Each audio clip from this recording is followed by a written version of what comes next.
Dünya Uyghur Qurultayı 4-cü növbətlik vəkillər qurultayının açılış murasimi Yaponiyanın paytaxtı Tokyo şəhərində 2012-ci il 14-cü may günü parlament binasında nəhayət dağdığılıq açıldı. Qurultay açılış murasimiga Yaponiya Uyghur Cəmiyyətinin rəisi İlham Mahmud əpəndi riyasətçilik qıldı.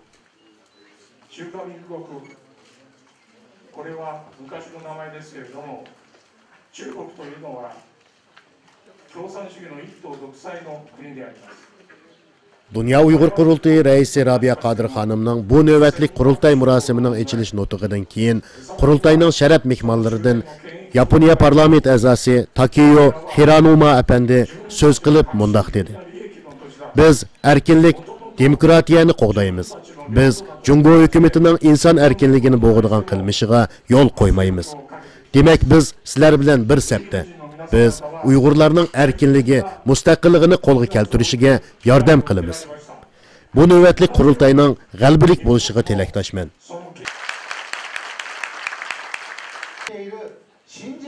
Arqadan tabrik so'ziga chiqqan Yaponiya parlament a'zosi, Yapon Uyg'ur do'stlik jamiyatining raisi Keiji Faruya apandi munolarni o'tirg'i qo'ydi. Cungo hökuməti bu növbətlik qurultayının Yaponiyada içilməsligi toğrusida bizga qattiq besim işlətgan bolsunmu, biz onunğa yol qoymadıq.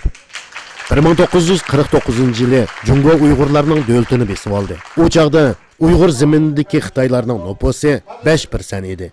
Növbətdə Cungo hökuməti Uyg'urlarning erkinligini bo'g'ib, ularning insoniy haq-huquqlarini og'ir darajada dafsanda qilmoqda. Uyg'urlarning ziminida 45 qitim atom siniqi ilib bordi.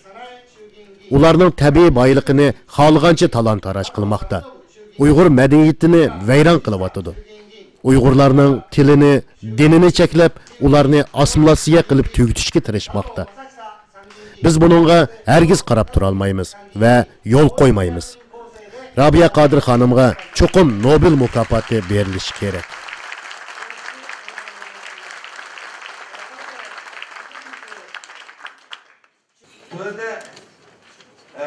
Yapon parlament a'zosi Uyg'ur do'stlik guruhining bosh kotibi Seichi Eto apandini so'zga taklif qilamiz.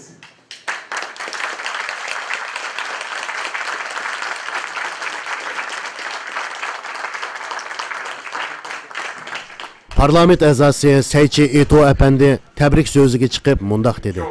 Men Uyg'urlar bilan bir sapda. Men sizlarning maslanglarni qo'limdan kelishicha tirishib ishlayman. Yaponiya tashqi siyosatini o'zgartirishga tirishiman. Sizlarga ko'p rahmat.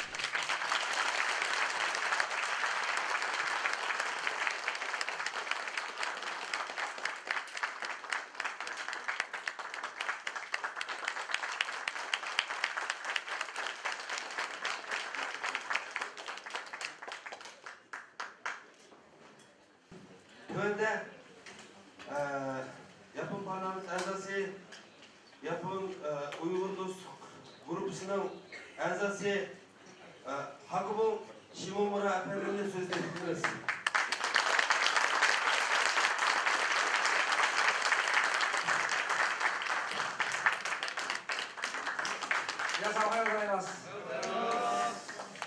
衆議院議員の下村博文です。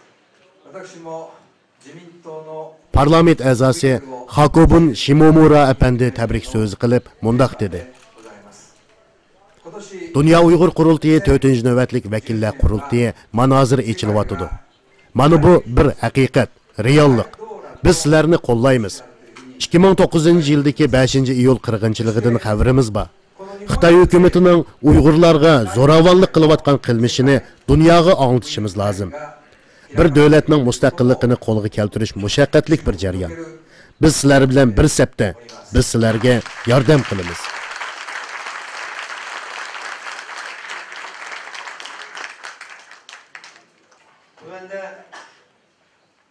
Yaponiya parlament a'zosi, Yaponiya do'stlik guruhining a'zosi Sanae Takaichi xonimni so'z taklif qilamiz.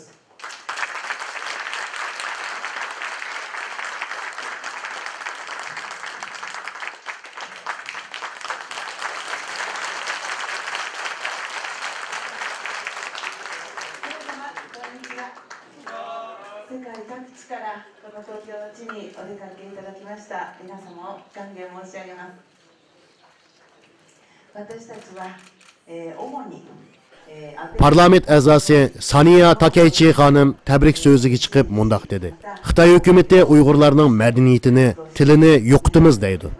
Biz uningga hargiz yo'l qo'ymaymiz. Uyg'ur, Tibet, Mo'ng'ullarning erkinligini qo'lga keltirishi bizning vazifamiz. Biz sizlar bilan zich hamkorlashimiz. Xitoy davlatining demokratik davlat bo'lish yo'liga menishiga yordam qilamiz.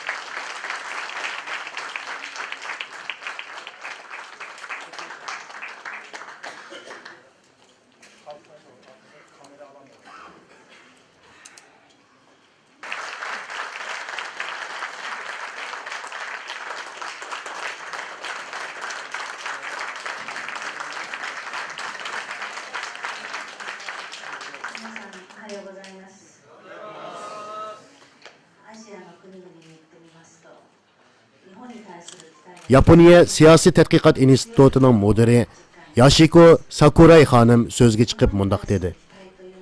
Osiyo davlatlari Yaponiyadan zo'r umidlarni kutdi.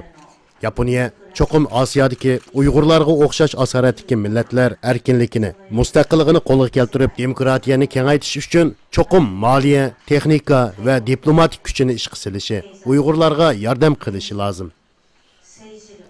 Dünya Uyghur Qurultayı 4-nji navbatlik vakillar qurultayı tunji qitim Yaponiyada echilyotidi. Bu bir boshlanish. Buningdan keyin biz texmo zich hamkorlashishimiz lozim.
Yaponiyaning sobiq havo armiya bosh qo'mondoni Toshio Tomogami apandi tabrik so'z qilib mundaq dedi.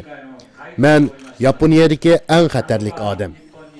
Men Uyg'ur masalasini bilgandan keyin Uyg'urlarga cho'qim yordam qilishimiz kerakligini cho'nqur his qildim. Biz Yaponiyani dunyoda kuchli qiladigan va Uyg'urlarga kuchli yordam qiladigan siyosiy tuzilmani tepib chiqishimiz lozim. Biz samimiyat ko'rsatsak, boshqalar bizni ojiz deb qaraydi ekan. Shuning uchun biz Xitoy davlatiga qaratgan tashqi siyosatimizni o'zgartirishimiz lozim.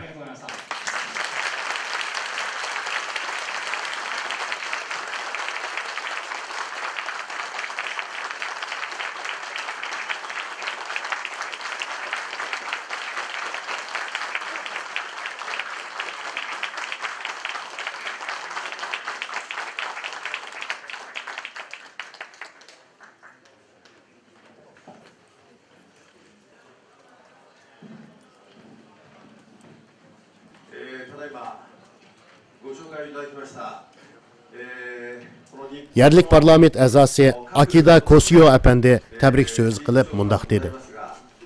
Dünya Uyg'ur qurultiyi 4-navbatlik vakillar qurultiyining Yaponiyada ochilishi bir yaxshi ish.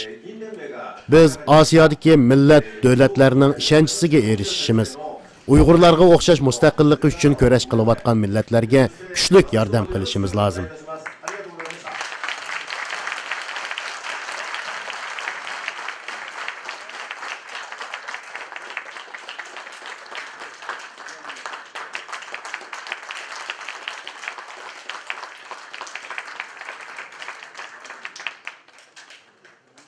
İtalya'dan alayda bu yığınımızın açılış murasimine katılış için İtalya'dan Tokyo kelgen İtalya Yukarı Parlament a'zosi Maykur Perduka efendimle söz teklif kılırız.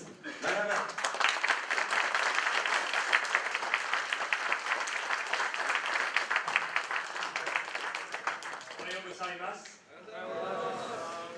That's it. My name is Marco Perduca and I'm a senator in Italy. Also on behalf of Marco Pannella, President of the Non-Violent Radical Party, and Emma Bonino, Vice President of the Italian Senate. İtaliya Yuqori palata a'zosi Marco Perduca apandi so'z qilib mundaq dedi. Men o'zimni sharaf Uyg'ur deb hisoblayman. Uyg'urlar o'z mustaqilligini qo'lga keltirish, madaniyatini qo'g'dash, dinini, erkinligini qo'g'dash uchun kurash qilyapti. Yaponiya Uyg'ur do'stlik jamiyati quribdi. Buni cho'qim Amerika va Yevropa davlatlariga kengaytirish kerak. Uyg'ur masalasi Xitoy davlatining masalasi emas, balki bir xalqaroliq masala.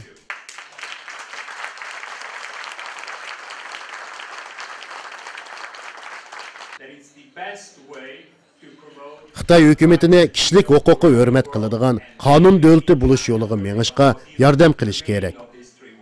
Thank you very much once again.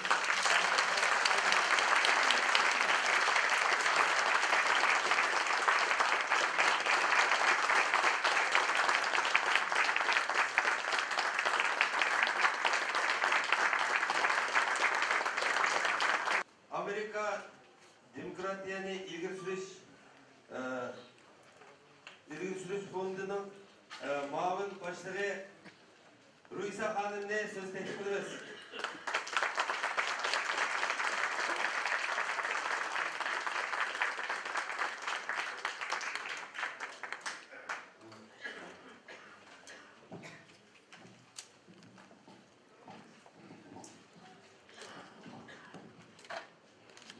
Good morning, everybody. I'm very pleased to bring greetings and congratulations on behalf of the National Endowment for Democracy in the United States on the opening of the 4th World Leader Congress Assembly. NED muavin boshlig'i Luisa xonim NED boshlig'ining tabrigini yetkazish bilan bir vaqtda monularni o'tirg'i qo'ydi. Rabia Qodir xonim Dunyo Uyg'ur qurultayini hozirgidek xalqaro jamoat e'tirof qiladigan bir xalqaroliq tashkilotga aylantirdi. Hozir xonimning ikki farzandi turmida bo'lsa-mu, Xitoy hukumatining Uyg'urlarga silayotgan zulmiga qarshi o'z jasoratini ko'rsatib, xizmat qilib kelyapti. Men uning Dunyo Uyg'ur qurultiyi xizmatida texmi yaxshi natijalarni qo'lga keltirishiga ishonaman.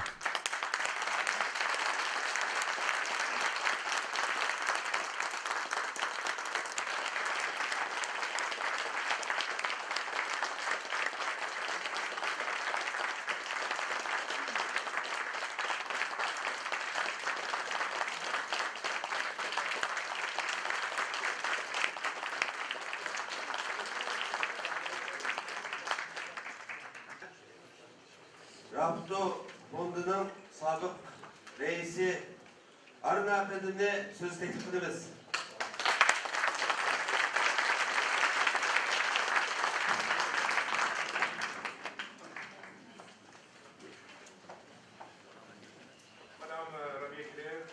President of the World Uyghur Congress, members of Parliament, distinguished guests, ladies and gentlemen. Thank you for inviting me to Tokyo and to the Japanese Parliament. I feel very honored to be present here, representing the Rafto Foundation in the 4th General Assembly of the World Uyghur Congress. I come to Tokyo not only as a human rights activist, but as a friend and brother of the Uyghurs. Rafto Fondining sobiq raisi Arina Efendi tabrik so'zi qilib mundaq dedi. Men Rafto Fondi nomidan emas, balki Uyg'urlarning haqiqiy do'sti bo'lish sifati bilan keldim. Rabia Qodir xonim o'zining oliyjanob axloqi, fazilatini, zehnini, kuchini, boyligini o'z millatining erkinligi uchun sarf qildi. U haqiqatan Uyg'urlarning onasi bo'lishga munosib. Yaponiya parlamenti Uyg'ur do'stlik guruhi quribdi.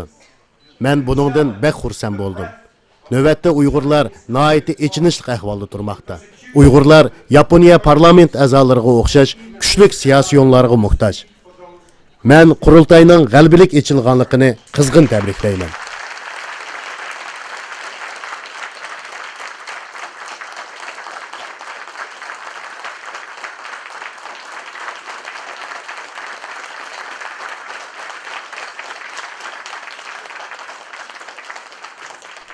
Onundan başqa yana sharaf mehmoni sifatida Turkiyadagi har qaysi siyosiy partiyadan bo'lgan parlament a'zolari, Tayvandan kelgan Xitoy demokratchisi Lin Bohua apandi, Tibet sargardon hukumatining vakili tabrik so'zi qilgandan sirt, yana Germaniya, Hindiston, Polsha, Rossiya, Turkiya qatorliq davlatlarning Yaponiyadagi bosh elchixonalari vakil avatib, Dunyo Uyg'ur qurultiyi 4-navbatlik vakillar qurultiyining dag'dug'liq echilganligini tabrikladi.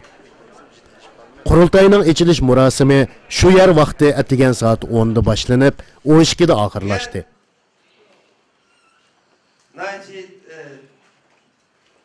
Yığınlarımız nayet oңuş ötüp, köpleyen qarindoshlar bu yerga kelib, köpleyen media, köpleyen yapılık dostlarning bizlar birga turib, bu eshitish murosimi qatnashganiga chin qalbimizdan rahmat aytamiz. Bu yerda shundan bugungi yig'inimiz mashada oxirlashdi deb jakarlaymiz. Ko'pchilikka rahmat. Hozir Korekara Sango Kaigishisi media kaikenga arimashite, kaiken ni sankashitai kata wa Diqqatlar davomli keyingi xabarimizda bo'lsin. Tokyodan Absalom Niyoz Uyg'ur tarqatdi.